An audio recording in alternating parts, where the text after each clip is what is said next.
Good afternoon, and thank you for coming. I'm Bob McDonald.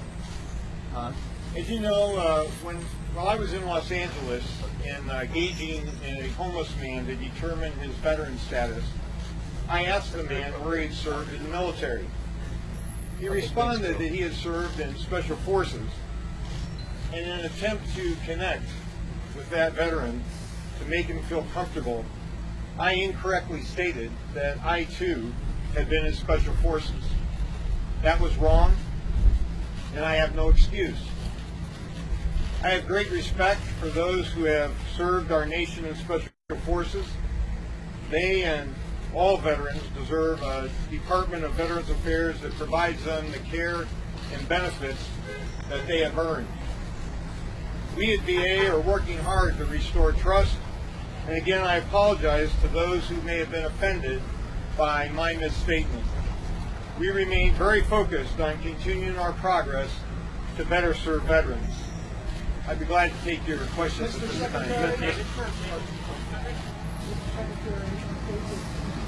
Hi, Dave. Have you had time to think a little more deeply about what caused you to burst out like that? And what was your motivation? Well, Dave, as I said, my biggest motivation was to connect with the veteran.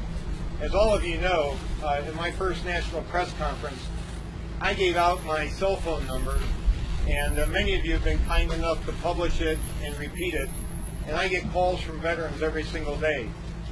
My whole purpose in this job is to try to connect with veterans and to better serve veterans, and so that's what I was trying to do. Mr. Secretary, a lot of people are wondering, Mr. Secretary, with your experience, your service to the military then and now, how could you possibly say such a thing? I made a mistake, and I apologize for it. I was in the Army, went to West Point. I was an Army Airborne Ranger, went to Jungle Warfare School in Panama, Arctic Warfare School in the Arctic, Desert Warfare School. When I was in the 82nd Airborne Division, we were the Rapid Deployments Force for the U.S. military. Did you even realize that you had made that mistake, as you call it? And did you ever think you need to correct it? I was talking to a homeless veteran. I was concerned about getting that homeless veteran, if they were a veteran, the kinds of cares and services that they needed. What I said was not on my mind at the time. I was trying to connect with them, and we had people with us that could help get them into a home if they were a homeless veteran.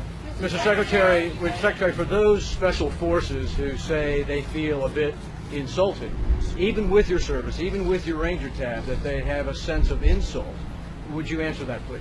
I apologize for them. Mr. Secretary, you said you wanted to connect with that particular veteran. In light of how Secretary Shinseki went out and these recent situations where people have misstate or lied, why did you think that connecting with this veteran was making a misstatement or lying about your record? What does that have to do with connecting? Well, what you try to do when you connect with someone is try to find common ground. And with veterans, my common ground is my veteran experience. And so what I was trying to do is find a way to connect with that veteran. And as I said, I made a misstatement. I apologize for that. I have no excuse for it. But if you look at my 61 years of biography, you'll never find anywhere in any of my biographies that I've claimed to be part of Special Forces. I've never claimed that. It was a misstatement. It was a mistake.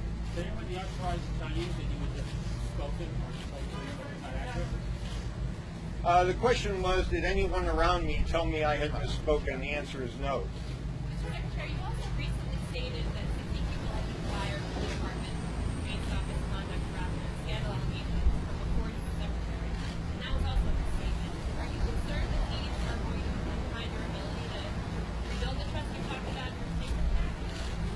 For my 61 years, integrity has been one of the foundations of my character. It's the reason I was a Boy Scout, the reason I went to West Point, the reason I went in the infantry, the 82nd Airborne Division, the reason I joined the Procter & Gamble Company, and the reason I'm here. The reason I want to be here is to care for veterans.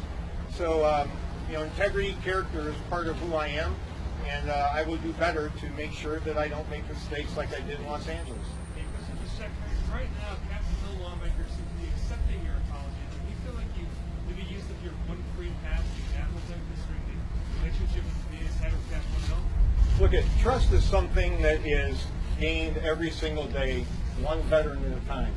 When I get these phone calls from these veterans or text messages, they tell me the problem they have. I go away and work on it with a team of people that I have, and if I can solve that problem, I've earned one bit of trust.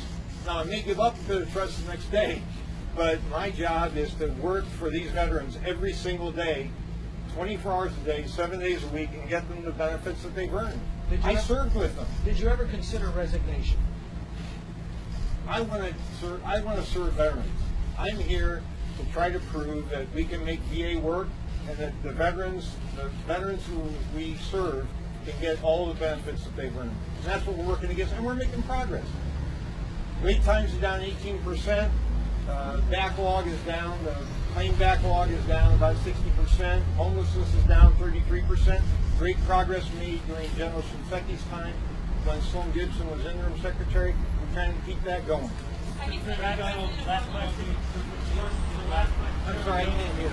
Chairman Miller and others have questioned the statements made on Meet the Press about the number of people who've been fired. That's the clarification. He said there were 900 people fired, 60 were directly related to the Waitlist scandal, when in fact it was a much smaller number. And I guess they're saying there might be a pattern of credibility issues here. Well, Chairman Miller and I meet frequently. We talk on the phone frequently. We have a great relationship. Talk to the cameras, please. We work together to help solve veterans' issues.